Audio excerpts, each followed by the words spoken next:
ನೀವಿನ್ನೂ ನಮ್ಮ ಚಾನಲ್ಗೆ ಸಬ್ಸ್ಕ್ರೈಬ್ ಆಗಿಲ್ಲ ಅಂದರೆ ಈ ಕೂಡಲೇ ಸಬ್ಸ್ಕ್ರೈಬ್ ಬಟನ್ನ ಒತ್ತಿ, ಹಾಗೆ ಪಕ್ಕದಲ್ಲೇ ಇರುವಂತಹ ಬೆಲ್ ಐಕಾನ್ನ ಒತ್ತಿ. ಇದರಿಂದಾಗಿ ನಮ್ಮ ಹೊಸ ವಿಡಿಯೋಗಳ ಅಪ್ಡೇಟ್ಸ್ ನಿಮಗೆ ಸಿಗುತ್ತೆ.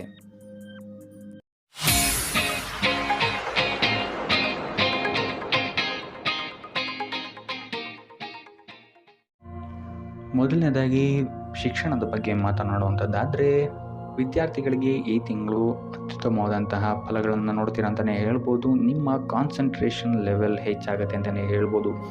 ಸಂಬಂಧಿಸಿದ ವಿಷಯಗಳಲ್ಲಿ ನೀವು ಉತ್ತಮ ಯಶಸ್ಸನ್ನು ಗಳಿಸ್ತೀರಾ ಅಂತಲೇ ಹೇಳ್ಬೋದು. ಸೊ ಮೊದಲ ವಾರದಿಂದಲೇ ನಿಮಗೆ ಸಕಾರಾತ್ಮಕವಾದಂತಹ ಫಲಿತಾಂಶಗಳು ಸಿಗಲಾರಂಭಿಸುತ್ತೆ ಅಂತಲೇ ಹೇಳ್ಬೋದು ಈ ತಿಂಗಳು. ಇನ್ನು ಸ್ಪರ್ಧಾತ್ಮಕ ಪರೀಕ್ಷೆಗಳಲ್ಲೇನಾದರೂ ನೀವು ಪಾಲ್ಗೊಳ್ತಾ ಇದ್ದೀರಾ ಅಂತ ಹೇಳಿದ್ರೆ, ಇಲ್ಲಿ ನೀವು ಉತ್ತಮ ಅಂಕವನ್ನು ಪಡೆಯುವಂತಹ ಸಾಧ್ಯತೆ ಹೆಚ್ಚಾಗಿದೆ ಅಂತಲೇ ಹೇಳ್ಬೋದು. ಇನ್ನು ಪ್ರಥಮ ದರ್ಜೆಯ ವಿದ್ಯಾರ್ಥಿಗಳಿಗೆ ಸಮಯ ಅತ್ಯುತ್ತಮವಾಗಿದೆ.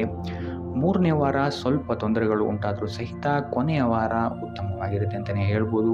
ಇನ್ನು ಇಂಜಿನಿಯರಿಂಗ್ ಅಥವಾ ಕಲಾತ್ಮಕ ಕ್ಷೇತ್ರದಲ್ಲಿ ಓದ್ತಾ ಇರುವಂತಹ ವಿದ್ಯಾರ್ಥಿಗಳಿಗೂ ಸಹಿತ ಈ ತಿಂಗಳು ಉತ್ತಮವಾದಂತಹ ಫಲಗಳನ್ನು ನೋಡ್ತೀರಾ ಅಂತಲೇ ಹೇಳ್ಬೋದು. ಸೊ ಒಟ್ಟಾರೆಯಾಗಿ ವಿದ್ಯಾರ್ಥಿಗಳಿಗೆ ಈ ತಿಂಗಳು ಪಾಸಿಟಿವ್ ರಿಸಲ್ಟ್ಸ್ಗಳೇ ಹೆಚ್ಚಾಗಿ ಸಿಗುತ್ತೆ ಅಂತಲೇ ಹೇಳ್ಬೋದು.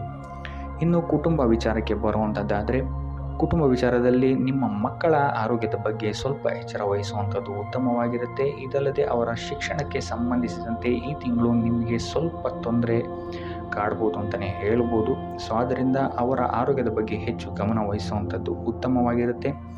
ಇದಲ್ಲದೆ ನಿಮ್ಮ ವೈವಾಹಿಕ ಜೀವನದಲ್ಲೂ ಅಷ್ಟೇ ನೀವು ಸ್ವಲ್ಪ ತಾಳ್ಮೆಯನ್ನು ವಹಿಸಬೇಕಾಗುತ್ತೆ. ನಿಮ್ಮ ಸಂಗಾತಿಯ ಭಾವನೆಗಳಿಗೆ ನೀವು ಸ್ವಲ್ಪ ಸ್ಪಂದಿಸಬೇಕಾಗುತ್ತೆ. ಇಲ್ಲ ಅಂತ ಹೇಳಿದರೆ ನಿಮ್ಮ ಕುಟುಂಬದಲ್ಲಿ ಇದೊಂದು ಸ್ವಲ್ಪ ಬಿರುಕನ್ನು ಮೂಡಿಸಬಹುದು. ಸೊ ಆದ್ದರಿಂದ ನಿಮ್ಮ ವೈವಾಹಿಕ ಜೀವನದಲ್ಲಿ ಸ್ವಲ್ಪ ಉತ್ಸಾಹವನ್ನು ನೀವು ತರುವಂಥದ್ದು ಉತ್ತಮವಾಗಿರುತ್ತೆ. ಬಹಳ ದಿನಗಳಿಂದ ಮದುವೆಗೆ ನೋಡ್ತಾ ಇರುವಂಥವ್ರಿಗೂ ಸಹಿತ ಈ ಸಮಯದಲ್ಲಿ ಉತ್ತಮವಾದಂತಹ ಆಫರ್ಸ್ಗಳು ಬರ್ಬೋದು ಅಂತಲೇ ಹೇಳ್ಬೋದು.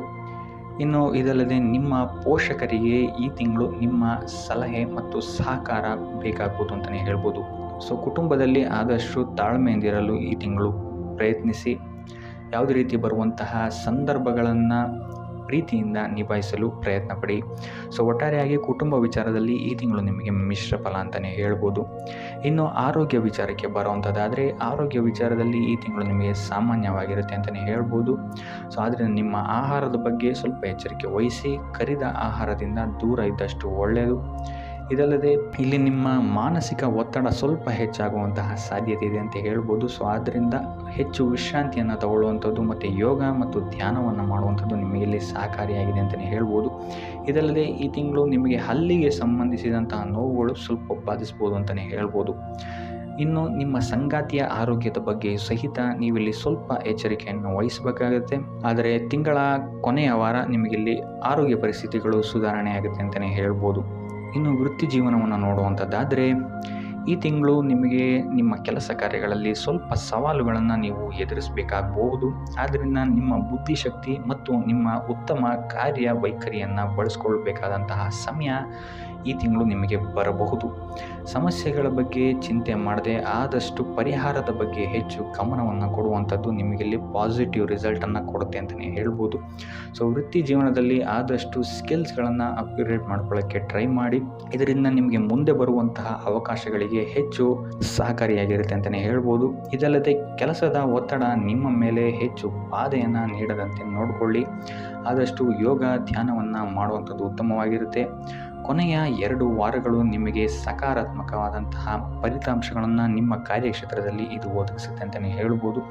ಇನ್ನು ಉದ್ಯೋಗ ಏನಾದರೂ ಬದಲಾಯಿಸಬೇಕು ಅಂತಿದ್ರೆ ಅಥವಾ ಹೊಸ ಉದ್ಯೋಗವನ್ನೇನಾದರೂ ನೀವು ಹುಡುಕ್ತಾ ಇದ್ದೀರಾ ಅಂತ ಹೇಳಿದ್ರೆ, ನಿರೀಕ್ಷಿತ ಫಲಿತಾಂಶವನ್ನು ನೀವು ಪಡೆಯಲು ಹೆಚ್ಚು ಶ್ರಮವನ್ನು ಹಾಕಬೇಕಾಗ್ಬೋದು ಈ ತಿಂಗಳು.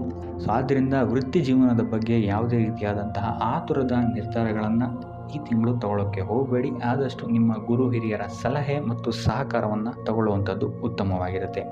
ಇನ್ನು ಹಣಕಾಸಿನ ವಿಚಾರಕ್ಕೆ ಬರುವಂಥದ್ದಾದರೆ, ಹಣಕಾಸಿನ ವಿಚಾರದಲ್ಲಿ ಈ ತಿಂಗಳು ನಿಮಗೆ ಮಿಶ್ರ ಫಲ ಅಂತಲೇ ಹೇಳ್ಬೋದು.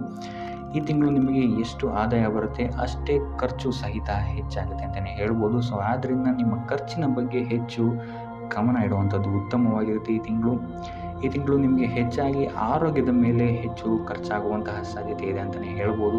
ಇದಲ್ಲದೆ ಐಷಾರಾಮಿ ವಸ್ತುಗಳಿಗೂ ಸಹಿತ ನೀವಿಲ್ಲಿ ಹೆಚ್ಚು ಖರ್ಚನ್ನು ಮಾಡಬೇಕಾಗ್ಬೋದು ಅಂತಲೇ ಹೇಳ್ಬೋದು. ಸೊ ಆದ್ದರಿಂದ ಹೆಚ್ಚು ಗಮನ ಇಡಿ. ಇದಲ್ಲದೆ ಹೂಡಿಕೆ ಮಾಡಬೇಕಾದ್ರೂ ಸಹಿತ ಯಾವುದೇ ರೀತಿಯಾದಂತಹ ಇನ್ನೊಬ್ಬರನ್ನ ನಂಬಿ ಹೂಡಿಕೆ ಮಾಡೋಕ್ಕೆ ಹೋಗಬೇಡಿ. ಆದಷ್ಟು ಸಾಧಕ ಬಾಧಕಗಳನ್ನು ನೋಡಿಕೊಂಡು ತಜ್ಞರ ಸಲಹೆಯನ್ನು ಪಡೆದು ಹೂಡಿಕೆ ಮಾಡುವಂಥದ್ದು ಉತ್ತಮವಾಗಿರುತ್ತೆ. ಇನ್ನು ವ್ಯಾಪಾರಿಗಳು ಮತ್ತು ಸ್ವಯಂ ಉದ್ಯೋಗಿಗಳಿಗೆ ಈ ತಿಂಗಳು ಸಾಮಾನ್ಯವಾಗಿರುತ್ತೆ ಅಂತಲೇ ಹೇಳ್ಬೋದು. ಆದರೆ 3ನೇ ವಾರದ ನಂತರ ನಿಮಗಿಲ್ಲಿ ಸ್ಥಿತಿಗತಿಗಳು ಸುಧಾರಣೆಯಾಗುತ್ತೆ, ನಿಮಗಿಲ್ಲಿ ಆದಾಯ ಹೆಚ್ಚಾಗುತ್ತೆ ಅಂತಲೇ ಹೇಳ್ಬೋದು.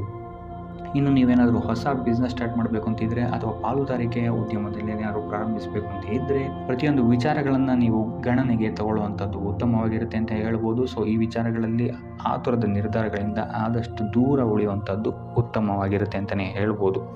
ಸೊ ಒಟ್ಟಾರೆಯಾಗಿ ನಿಮಗಿಲ್ಲಿ ಆರ್ಥಿಕ ಕ್ಷೇತ್ರದಲ್ಲಿ ಮಿಶ್ರ ಫಲ ಇದೆ ಅಂತಲೇ ಹೇಳ್ಬೋದು ಈ ತಿಂಗಳು. ಸೊ ಒಟ್ಟಾರೆಯಾಗಿ ಹಣಕಾಸಿನ ವಿಚಾರದಲ್ಲಿ ಈ ತಿಂಗಳು ನಿಮಗೆ ಮಿಶ್ರ ಫಲ ಅಂತಲೇ ಹೇಳ್ಬೋದು. ಇನ್ನು ಉಪಾಯ ವಿಚಾರಕ್ಕೆ ಬರುವಂಥದ್ದಾದರೆ ಸೋಮವಾರದಂದು ಶಿವಾಲಯಕ್ಕೆ ಭೇಟಿ ನೀಡುವುದು ಅಥವಾ ಹಾಲಿನ ಅಭಿಷೇಕವನ್ನು ನೀಡುವಂಥದ್ದು ಮತ್ತು ಕೈಲಾದಷ್ಟು ದಾನವನ್ನು ಮಾಡುವಂಥದ್ದು ಸಹಿತ ನಿಮಗಿಲ್ಲಿ ನಿಮ್ಮ ಕಾರ್ಯಕ್ಷೇತ್ರದಲ್ಲಿ ಬರುವಂತಹ ಪ್ರತಿಯೊಂದು ವಿಘ್ನಗಳನ್ನು ನಿವಾರಣೆ ಮಾಡೋಕ್ಕೆ ಸಹಾಯ ಆಗುತ್ತೆ ಅಂತಲೇ ಹೇಳ್ಬೋದು. ಸೊ ಇದಾಗಿತ್ತು ಈ ತಿಂಗಳ ನಿಮ್ಮ ರಾಶಿ ಭವಿಷ್ಯ.